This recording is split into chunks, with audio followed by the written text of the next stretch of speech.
Hello, everyone, and welcome back to another episode of Vegan Proteins and Muscles by Brussels Radio. My name is Ben. And I'm Alice. Welcome to the show. Okay, well, nobody saw the fact that I messed up the intro the first time, Alice, so we're going to pretend like that never happened. And we get it perfect every time on the first time, right? So today we're going to be talking about recovery tools, all the hot topics that you may have heard about, including sauna, ice bath, cryotherapy, massage, infrared. There's so many different things out there these days. Even wacky things that are coming to mind now for me that I didn't do any research about, but like bee sting therapy. Have you heard about that? Mm-mm.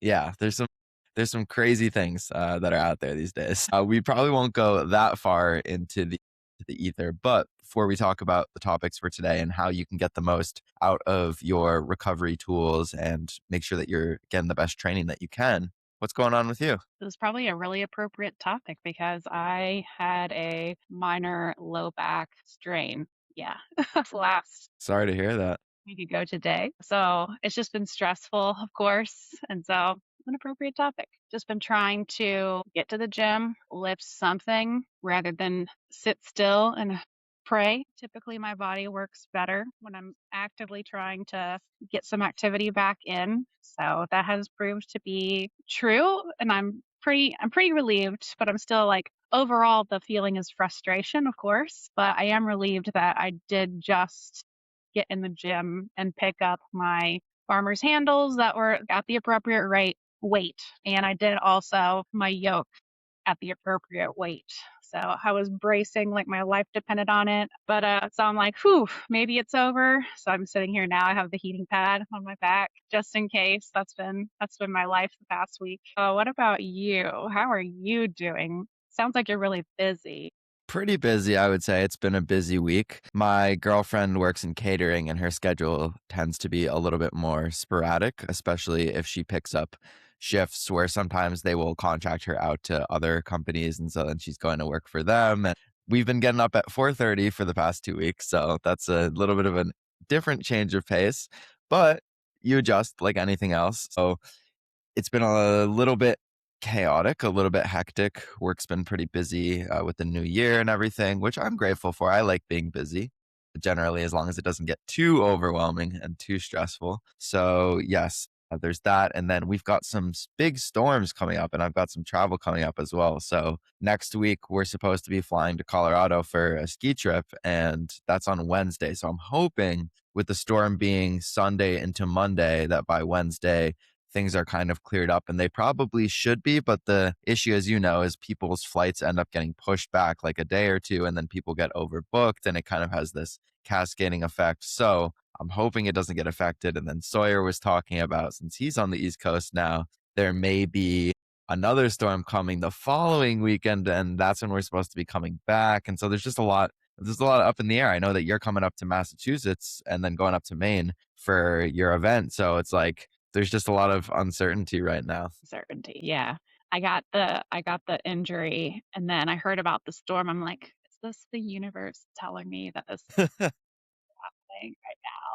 So after this week has been extremely busy, unusually busy. After I get the things done I need to do today, I'm going to try and make a decision if this competition is going to happen or not.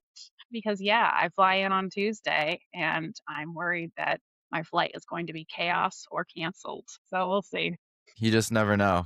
I've seen predictions that said it could miss us completely. I've said seems on that I've said up to 2 feet of snow. So that's pretty variable. So we'll hope that it's not the latter. But I did want to touch on some of the things that you were talking about with having your injury and kind of dealing around some of the mental and the physical barriers that come with that. I've had a couple clients recently who have also had little like tweaks, and I think the back is probably the one that people get the most anxious about, just because people are often sitting or standing all day, and that can exacerbate things. And then also there's just, I think, this fear of kind of like being broken, or like as you age, like the back is something that people think about a lot. And that, I mean, it affects you in every position because it's your trunk. Your trunk is, it stabilizes you. So I think that when someone gets injured there's a lot of questioning about, am I going to be able to keep lifting? Was it the lifting that caused this? Was there something else that could have happened? And of course, it's a case by case basis, but I always try to encourage people that, lifting the nice part about it is that it's going to make you stronger. And there are going to be times where you're going to tweak things because you are pushing up against that boundary of your recovery. And that's how we force our muscles to grow, is to push up against that boundary so that they can adapt and overcome and be stronger. So it's just part of the process, in my opinion, is having these little niggles and these little setbacks. And I think what's really important is just understanding that it's going to happen, seeing if you can learn from it, trying to accept it in the moment, not pushing yourself too far to the point where you're making it worse, being smart about your kind of programming and adjusting, and then just trying to keep an even keel about, what else can I focus on? I can still focus on my nutrition. I can still focus on my sleep.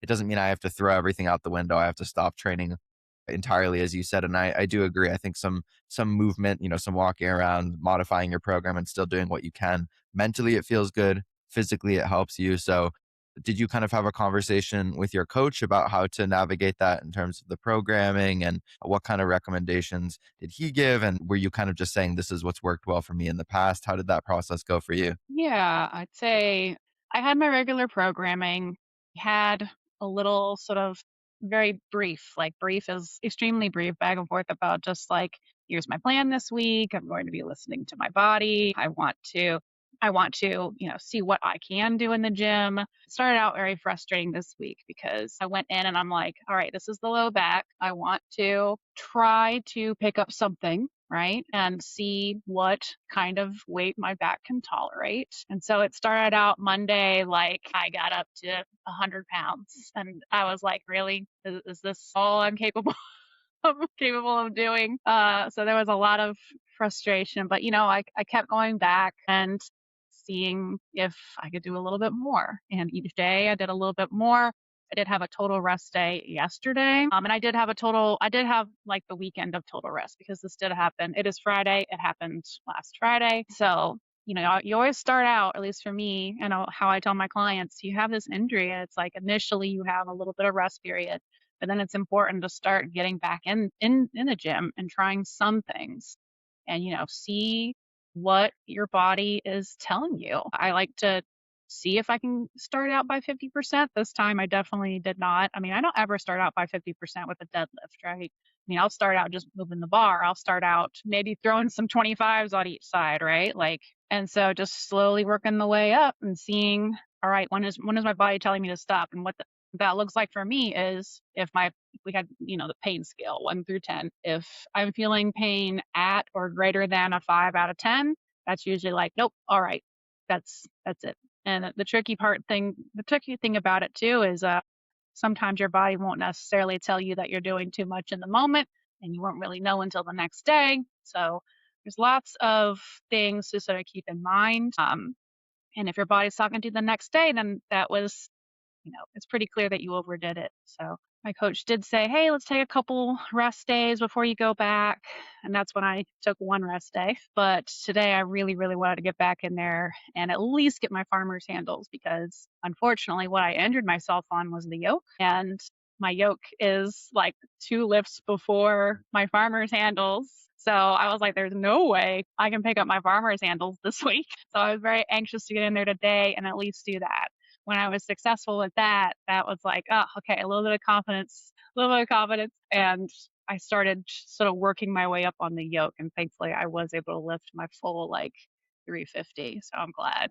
And yeah, as you were saying, if we're not working out, if we're not in the gym trying to get stronger, you're still going to get injured without being in the gym. And the thing that's going to happen is you're going to get injured like sneezing or bending over and moving your back a funny way. Low back injuries, low back tweaks, they happen so often. And, I always try to reassure people, I would rather you be getting, something, of course, minor in the gym when you're gaining strength than you to be doing nothing and get an injury because it's going to be a lot harder to get over, right? And if you're working with a coach, they can certainly give you the advice like, all right, this is how we're going to work through it, or whether or not you need to go see a physical therapist. Injuries happen. They're a part of life, and it's not something to really fear. You want to be careful, but and you certainly don't want that to be the reason that you don't work out. Anything to add to that? I think that when we think about recovery, usually what people are thinking about is soreness, I find, and thinking about, okay, are my muscles still sore from last time? Does that mean I can go in and train them again? But there's also joint and connective tissue recovery as well. And I don't know about you, but I find that to be the limiting factor for people way more than like their muscle soreness tends to be. Because when your elbows are really achy or creaky and your hips hurt or your knees hurt uh, or your lower back hurts or your shoulder hurts, like these are the things that stop people from training or cause them to modify their training a lot. Not necessarily, my glutes are a little sore from the workout I did on Monday, so I can't go in and train. Most of the time, as long as it's not like debilitating soreness, which is pretty rare unless you did like a completely new exercise and you did a ton of volume on it, or you really did something different than your usual routine with training, you're not going to be so sore most likely that you can't train again in a couple days from now. At the most, maybe like 5 or 6. And then I do remember times where something would be sore for a week, but it would be again because I did something extreme where I did a bunch of new exercises for my legs and like trained them, super close to failure. And then I went on a run afterwards or something like that, something crazy like that. So I think that thinking about recovery, not just from my muscles need to recover, but thinking about, okay, if I'm doing something in the gym that are causing my joints to be achy in some area, that's probably something that I should address or something that I should look at. And usually that comes down to modifying your training load and stress appropriately. And I think that's where people tend to get it a little bit wrong when it comes to, okay, these things are wrong. Take a supplement or eat this food or do Sleep this. rest, right? For longer than Yeah. needed, right? Yes, exactly. Where most of the time, I think it's just a programming thing, or that, it could be something like they need to, if it's happening in lots of different places, they might need to take a deload. They might need to try, sleeping a little bit more if possible, or getting better sleep quality.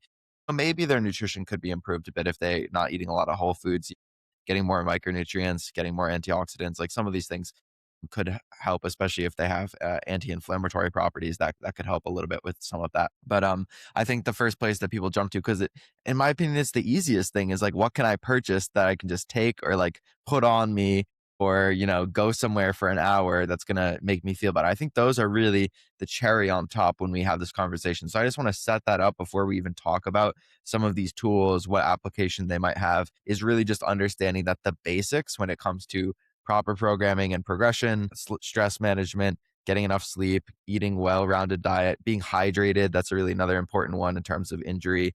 These are the things that you want to focus on first, using good technique in the gym. These are going to prevent you from getting, some of these little aches and pains and niggles in the first place.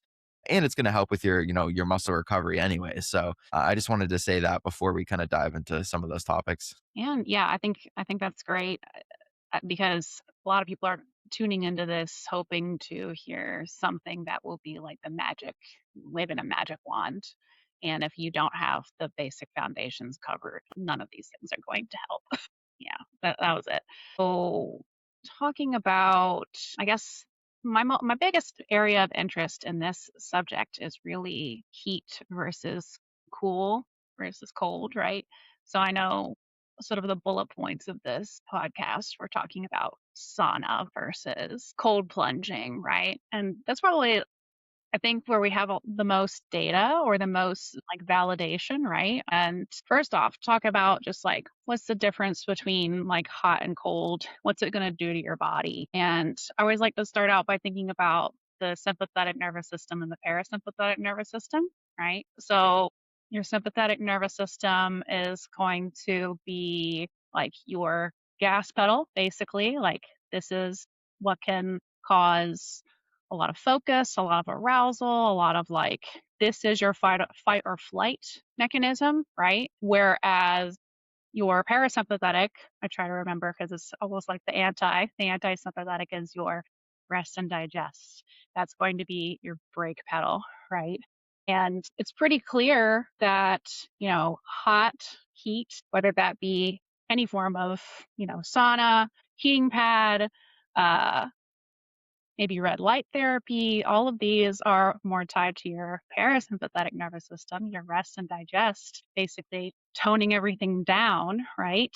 Going into repair mode, whereas your sympathetic nervous system can be triggered by cold, whether that be, a lot of people like to talk about cold plunging, but I think that a lot of people think they have to cold plunge exactly like after a workout, whereas recovery is really going to be your parasympathetic nervous system, right? So trying to remember those two things can really, really go a long way as far as like guiding how you can help your recovery and turn up your performance in the gym.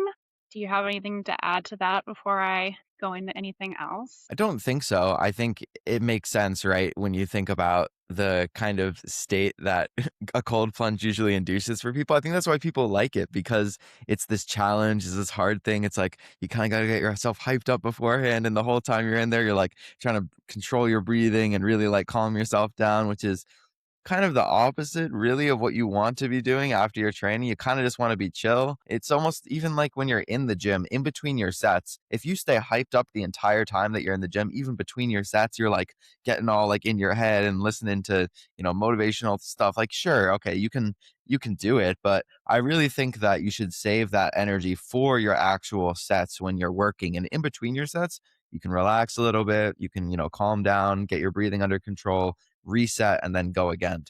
Because if you're always, like you said, in that kind of fight or flight state, and you're always kind of just going, then the highs and the lows between your kind of recovered state and that state where you can kind of get yourself a little bit amped up is going to just become less and less. And you're just kind of going to live in that chronically, which is not a place that we want to be. So yeah, go ahead. I think that was a really nice way to set it up. Yeah. So you specifically are talking about sauna. I think that was one of the things, like the first bullet points, right? And the research is kind of limited on all of these recovery topics, honestly, but I'd say sauna is probably the most studied. Which, so obviously, well, I've never had the privilege of having access or using a sauna regularly. I did my last gym that I did it was like my extra gym. It did have a sauna, but I never actually got my butt in there. It doesn't necessarily, I don't think it necessarily has to be a sauna for it to be like effective. Cause like I said, my version, the poor man sauna is just taking a shower right after your training or sitting on the heating pad, right? And these can be huge, huge helps to muscle soreness, to, according to the research, very, very likely improving some hypertrophy, definitely improving recovery, preventing soreness, all those. So I utilize that all the time with my strong woman training. Not that I never used it with bodybuilding, but it's something that I rely on now for my recovery because, yeah, I'll feel fine during my lifts, but a lot of times I'll come home and it's like, all right, it's time to work. You sit your butt down in this chair and you're holding still all day. You're not moving. So your muscles aren't necessarily warm. And what's happening is if you're not good at listening to your body, those muscles will start to get tighter and tighter and tighter. And then before you know it, you go to stand up and you're like, oh, and now, for me at least, a lot of times it's almost like not too late, but it means I'm going to have a longer recovery if I didn't take care of that, like right off the bat, right? So yeah, that hot shower is probably like the most magic bullet. If I'm just like, holy moly, like I feel like I'm gonna like fall over after that training. But the heating pad when I have to get a lot of work done, and it'll either be low back or for me, my traps or my problem area, right? Do you ever utilize anything like that yourself? Yeah, I think that heat definitely can be a tool that is used for recovery purposes. Just because getting blood flow to those areas, like you said, I think is just going to help them get those nutrients to those areas, not have them be as stiff and as tight. I think a warm shower is a great idea. Funny story about the sauna. So the past couple gyms that I've had that I've been a member at, not my current one, but some of the other ones have had saunas. But I hate being hot. I'm always overheating in my clothes, and so I'm always having to just like take layers off. Whereas my girlfriend is the opposite. She loves the heat. She's from California. She's from San Diego, so she loves the heat. So over the winter months, we had a little vacation away. I have a friend of a friend, family friend who works for kind of a hotel. So he's able to hook us up with this really nice room for, very low cost. And it had a sauna in the room. And so she was like in the sauna, loving it. And she's like, come on, come on. And I probably lasted like 5 minutes in there maximum before I had to get out. But I'm sure it's one of those things that you could build up a tolerance over time too. I have seen some pretty interesting studies. Like you said, I don't think the research is like incredibly strong, but I think it is somewhat promising. I've seen some research on it saying that there could be cardiovascular benefits to being in the sauna. And I think that there may be some merit to that. So that might be somewhere to explore first if you are kind of looking at some of these. Also, if it is one of those saunas that it's free and it's part of your gym membership and it's pretty accessible, why not take advantage of it, right? It's not necessarily the same thing as going to a special like cryotherapy place where you have to pay $100 a session. Like if it's just kind of built into your routine and built into your day anyways, I don't really see, a big harm. It doesn't really seem like a huge ask. So I think that sauna could be one of those things. And I like that your mention of the heating pad and just like putting that on different areas. It's very practical. It's very easy for people to do. It doesn't take a lot of time and effort. So I would be the same as you, where I would definitely lean into heat more of the time than I would lean into cold. And I think heat also is one of those things that during the winter months, if you live in some place that experiences winter, is a really, nice thing to be able to have. And like you said, if you sit long periods of time, it's helpful for that reason. So I definitely agree with your assessment of that. Do you have anything else to add on like the heat topic before maybe we talk a little bit about like the cold? Yeah. Last thing, because you did bring up hydration, I think that's really important to mention, especially because you and I are both I talk about using these heat recovery tools, but I'm also very heat intolerant. I will take a very hot shower, right? But if I'm just sitting around working, if I'm like, I probably wouldn't be very comfortable sitting in a sauna for a long time because that's like whole body heat. I had one thing actually that I forgot to mention when I was thinking about the taking a hot shower. There's been a decent amount of research, I believe, that shows that taking a hot shower pretty close to bed and then kind of coming out of the shower, your core body temperature dropping so soon after that can help promote sleep and restfulness. So that's another, I think, great application if you do struggle to fall asleep. Again, we're talking about how important sleep is for recovery. Maybe taking a hot shower, warm shower before you go to sleep, that could be a great idea. Absolutely. Okay. Oh, yeah. Hydration is where I was going.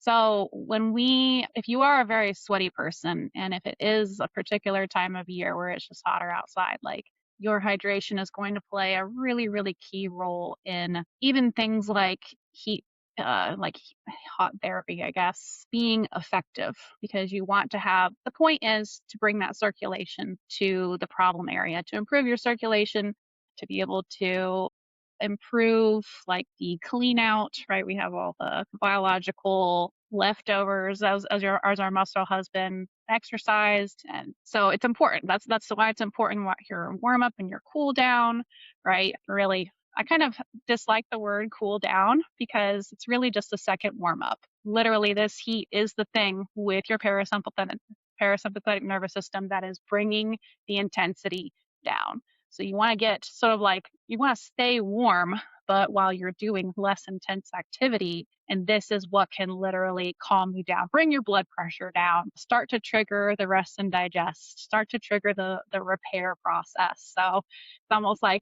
warm up number two when you're all done, right?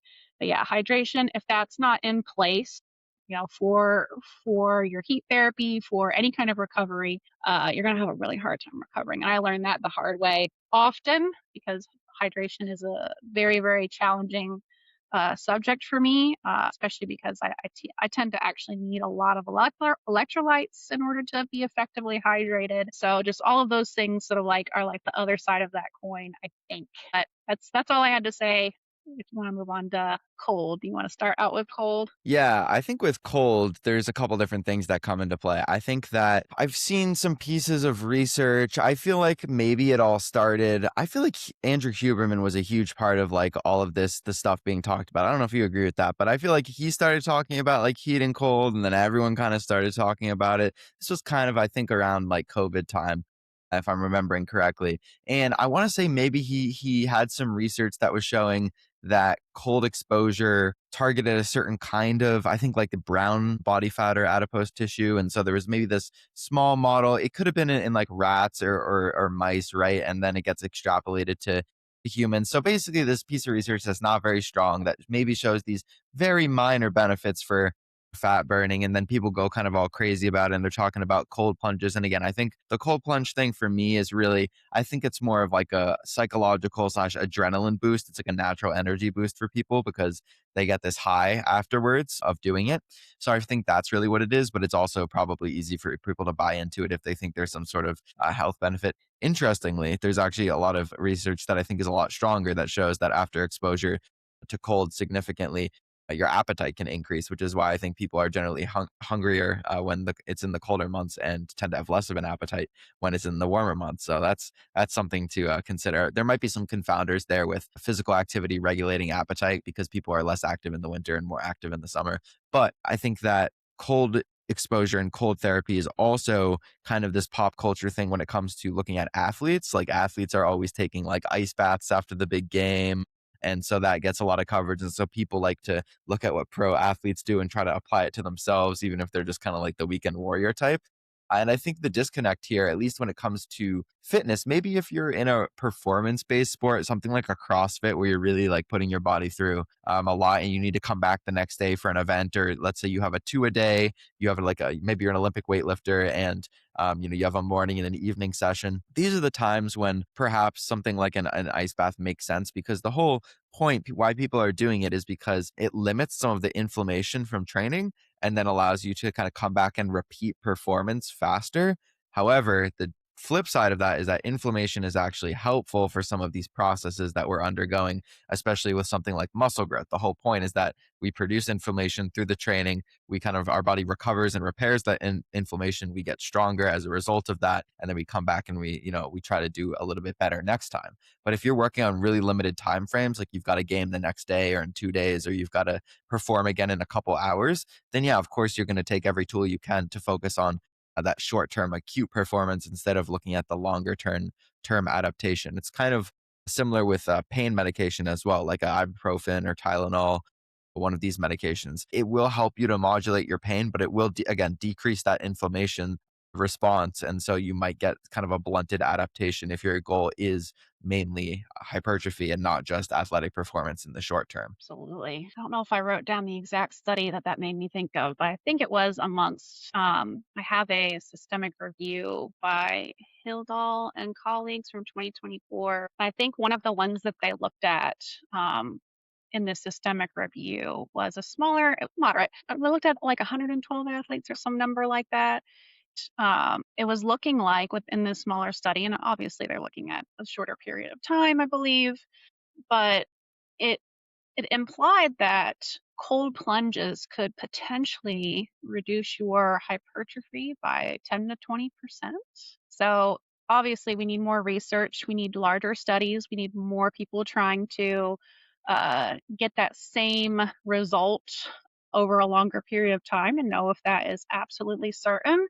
But it's really, really interesting because I think a lot of people were so adamant about, cold plunges being like the new like hack for recovery. You really, really want to take into consideration, especially if you have hypertrophy goals, what that could potentially do. Like you said, reducing the inflammation.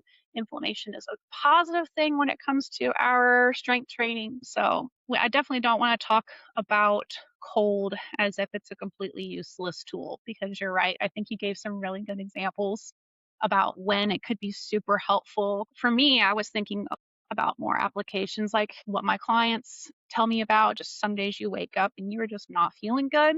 You're just not feeling motivated, right? I think people could absolutely take advantage of some cold therapy. Again, I'm not talking about the full blown get in the tub of ice nonsense. I'm talking about let's not think about torture because in my brain that is torture. Alice, I think I need to tell you a funny story at this point about me taking an ice bath because it was in college. We had just had like a 3 hour ultimate frisbee practice, and some of my friends and I decided it would be fun to take some ice baths to help our recovery. So of course, us being boys, we decided that we were going to have a competition to see who could stay in the ice bath the longest. So I was one of the first to do it. And you're supposed to do it, 3 to 5 minutes or something like that. I stayed in the ice bath for 20 minutes and then I got out and I was shivering so hard. I went into my bed. I was like 3 sweatshirts, a jacket, like 4 blankets, and I was just like shivering under the blankets for like an hour. I was like, I think I might have overdone this ice bath. Yeah, okay. So the thing I've been reading about is like you stay in the cold plunge for like 1 to 3 minutes. Exactly. And this is boys, right? Women, like that does not sound fun or appealing at all to women, right? That's why I'm trying to give you some ideas like, all right, what could this actually look like where might be tempted to use some of this, ladies. Really, you only have to have the shower like 50 to 60 degrees, right? And you really don't have to be in there very long, similar to the cold plunge. It really could just be a few minutes. Really, you could also alternate between the cold and turning the water warmer, and it could be 30-second increments. And you could just do this for 2 to 3 minutes, and it can still have a really, really great like awakening effect. You mentioned that people do the cold plunge and that they get that high feeling, right? And I think I was reading that it definitely releases like some dopamine, right? Is that right? So yeah, I was thinking like maybe this could be something that could be useful for women in particular who are just starting their cycle, right? And really, really struggling to just get that motivation, really struggle to get a high quality workout. And it doesn't have to be a full body shower. I was also reading that it could be, you could let the water hit, part of your back, upper back or lower back. You could let the water hit legs, or you could just face, right? And all of these things can have a similar effect and a beneficial effect. So it basically can give your body like that electric jolt that you need to prepare for your workout. What do you think? I feel like there's definitely some applications I could see for that. If it's later in the day, you don't want to take caffeine because, that's going to affect your sleep, and caffeine affecting sleep, quality is going to affect your recovery. Then, hey, that could be a good alternative. I've thought about it before, like, especially in contest prep, you know how it is. You just take every tool that you can get to have some energy. And so caffeine is usually what people lean on. But hey, maybe this could be one way to kind of wake you up a little bit. So I thought about those two contexts when you were talking about that. Absolutely. I would love that because as you know, I'm pretty anti caffeine. So I've been thinking about that. But this last week was so busy that at one point I had to have an afternoon workout. And I was feeling like complete trash. And I had that exact same thought process like, oh, should I take some caffeine and then probably sleep like trash and ruin my recovery and risk stretching out this injury even longer? No, no, no. I didn't do it. But in the future, yeah, I think giving this a try might be worth it. It's gonna, it'll increase your alertness, it increases your reflexes, it improves your mood, and most importantly, it reduces your perception of pain. So that's why I was like, huh, menstrual cycle, right? Sounds like the perfect remedy for me, and it's cost effective, right? It's a free thing, and you be smart about it, and it's not a torture session and like an ice bath. Yeah, don't be me. You mentioned stretching out, and it reminded me of stretching actually, and foam rolling, which I think is another thing that I hear people talk about a lot. Especially, I'll have clients who might ask me, should I be stretching? Should I be foam rolling? And I really think it does depend on the person. It depends on the individual. I think some people need a little bit more of that kind of, soft tissue work for their muscles, for their joints to feel good, to feel recovered going into the gym, especially people who maybe do work a sedentary job. They're kind of in one position, taking 5 or 10 minutes during a lunch break or throughout the day to do some gentle stretching. I think definitely has some application, but I think there's also people who take it way too far where it's like they have to stretch and foam roll for like 20, 30 minutes before their workout and afterwards. And we all have lives to live, people. And I think it's about allocating resources where it makes sense to. So sure, if you want to spend 5 or 10 minutes, doing some prep before your workout, I think there's nothing wrong with that, or afterwards. But I really wouldn't dedicate like a huge chunk of time or energy to a stretching and foam rolling. I don't think that the research would indicate that that would be helpful, and I don't think personal experience says that either. And if you feel like you need to do that, there's probably something else going on that would make a bigger difference in your recovery and how your body's feeling. Like if you're, doing these insane workouts and killing yourself, and the only way you can recover or really make it through your workout is by stretching and foam rolling, for a ton of time every single day, then, it's probably just means that what you're doing is a little bit too much, in my opinion. Absolutely. You definitely don't want to overstretch before strength training. I don't have those articles in front of me, but I have definitely seen research that implies that that will take away from the quality of your strength training session. So you really want to, if before the workout, some dynamic stretching is great. Dynamic stretching meaning like you're going to be swinging a body part, basically, is what I picture.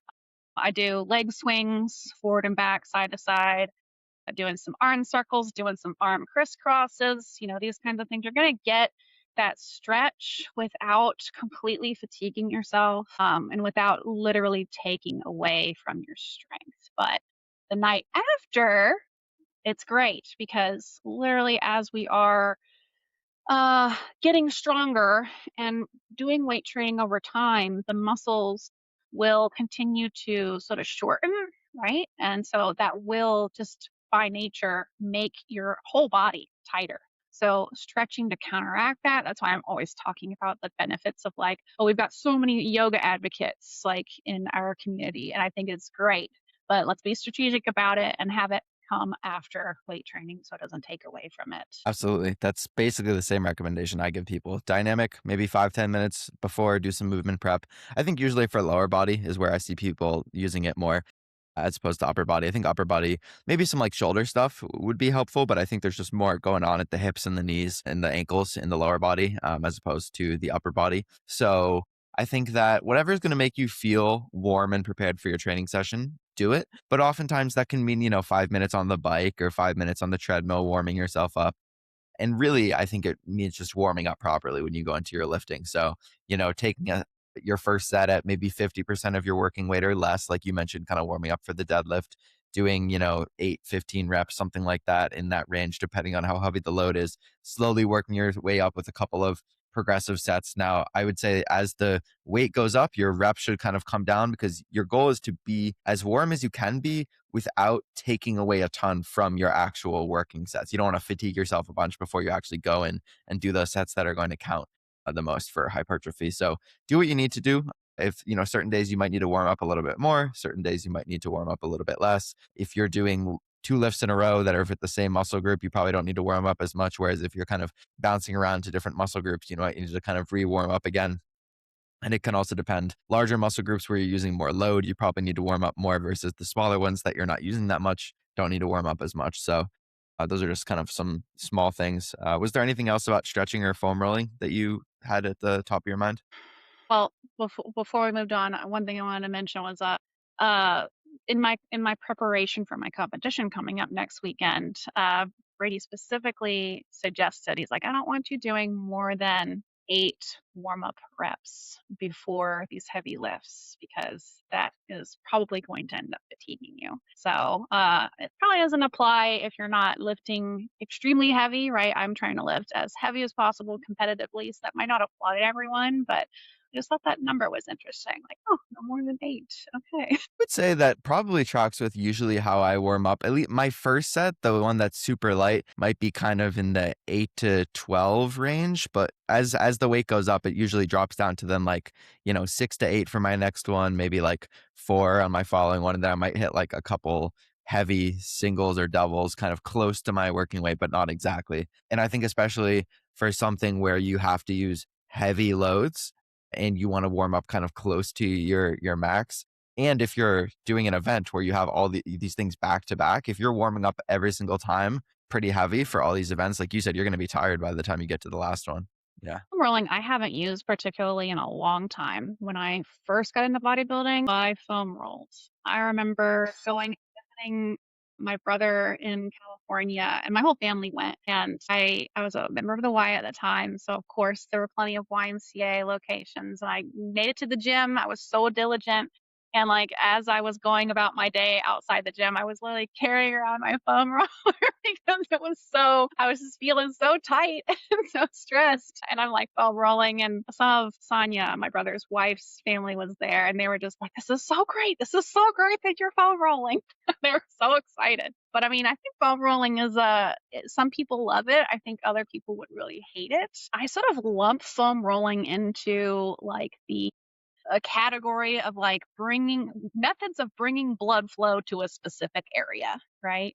So there's going to be your foam rolling, your cupping, your massage. Anything else that you can think of? No, actually, that was the next one that I was gonna talk about, and probably the last one that I really had on my list was like massage and cupping and these sort of things. So we can kind of talk about that. I think, yeah, what you were saying about bringing blood flow to the area, and in the case of massage, maybe kind of breaking up some knots in there and that sort of thing. So maybe it's a little different. And also, if there's a practitioner there with you, I've seen some research in terms of the way it's talked about. Forgetting the exact term, it's like gentle touch or caring touch or something like this. But basically, I know it sounds funny, but basically, like human touch is something that we all need, and there's an aspect of that that does help with just our overall health and our stress and getting into that kind of rest and digest, that parasympathetic state. And so I think there's something to that when it comes to massage, especially if getting a massage helps you really kind of zen out and relax. Then for those people who like need that external tool, they have a hard time doing it themselves. 100% I could see something like that being useful. Yeah, I think there's also something to be said about, and I talk to people about doing this all the time, is having a dedicated time when you are doing nothing but focusing on your recovery. And some people can go to the next room and put their phone away and just be bored and do a great job at this. Other people cannot. And so something like going and getting a massage or getting a cupping session, something that you are paying for, something that is literally like your money is forcing you to be like 1000% present and like relax. Like this can be extremely helpful tool for people, not to mention the blood flow part of it, right? And having human touch, having another person in this with you, almost like accountability, I feel like, sort of like another layer like that. The research doesn't really show like for these specific like category of recovery to actually help us like improving our recovery or improving our hypertrophy or improving our strength. But anecdotally, across the board, people report that it helps them. It helps them feel better. It helps them feel more rested. And that's it's common sense, I think.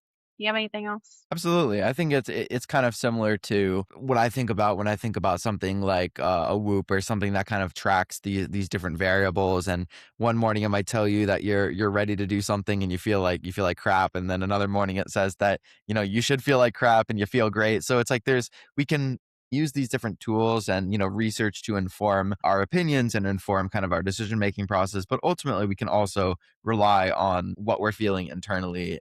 Of course, we have to take into account the fact that we could be wrong in our assessment of things, but most of the time we're pretty good at kind of picking up these signals, and we know when something makes us feel better, right? Again, like you said, it's common sense. So I think we've covered most of the tools that I had covered or that I wanted to cover. Did you have anything else written down? That's all I have. I love that you Okay. mentioned like the Whoop and stuff because well, it was November. I decided, you know what, I'm gonna try and get back into like the data again. And I ordered was it the Galaxy watch, I think.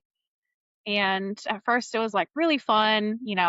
I specifically wanted that watch because it had pretty good reviews for being able to look at like specific recovery scores, HRV, using different apps specifically. I did have to get like a secondary app, which was a little frustrating. But it was fun at first, and I feel like I did learn a lot about just being able to bring my like activate the parasympathetic nervous system, bring the sympathetic nervous system down because they have these awesome like tools in there, settings in there that you can say, all right, let's check my stress, let's check my heart rate, let's check my HRV. And when they do that, most of them, I think, are literally going to be like, okay, here's your heart rate. on the screen. And sometimes it would start out, I was like, whoa, my heart rate is really high. What's going on? And just learning what that feels like and learning the ability to be like, huh, what if I just like, oh, if I relax in a certain way, can I bring my heart rate down? And I actually got better and better at doing that. And I thought, what a valuable tool that is, right? But then longer I kept it up and the longer I kept taking my HRV scores, yeah, actually, the more like discouraged I found myself becoming. Like I would wake up and I'd be like, yeah, ready to go, doing strong on the training, feeling good. And then it's like, look at my data and my like recovery, like my readiness score, my training readiness score would be like, you're not ready. And I'm like, I'm not ready. And after a while, I started to think, you know what? I think this might be hurting me. So I ended up returning the watch. Well, I mean, I think it's just a great example of the fact that something can serve us for a period of time. It can be a teaching tool, and then there can become a point where we start to rely on it too much or we put too much weight into it. I had a similar story with my mom, and she did kind of the sleep tracking thing for a while, and she would wake up, she'd be like, I feel great, but then her sleep score would tell her that she slept like crap, and then she'd be like, oh no, maybe I am like more tired than I thought or whatever. So it kind of nocebos you into feeling worse than you actually are. And then I'm like, okay, at this point, what are we really doing here? This isn't helping. So I could, I have some, own stories with that. Yeah, that was it. That's all I got. Okay. I feel like that's kind of a fun, lighthearted note to end on. So thank you everyone for listening to another episode of Vegan Proteins Muscles by Brussels Radio. If you are enjoying the show, it would be a big help if you could leave a review or a rating for us. Share on your social media, share it to your story and tag us, and we'll definitely repost. If you're watching over on YouTube, drop a comment down below. Tell me what you think of the episode, and also what you'd like to see in the future from us. You can follow us on social media at Vegan Proteins, at Muscles by Brussels, and then at Ben A. Mitchell, at Vegan Proteins Alice, and at Soy Boy Fitness Coaching. Those are all of the handles for the coaches here at Vegan Proteins. And if you're interested in getting some coaching, having someone in your corner who can help you manage these variables like your recovery, make sure that you are making the best progress that you can and that you feel supported in your fitness, head over to veganproteins.com, fill out an application. We'll get back to you within 24 hours. You can also head down to the description below and check out some of the links that we have there. So thank you for listening to another episode. I'm Ben, I'm Alice. and we'll catch you in the next one. Bye, everyone.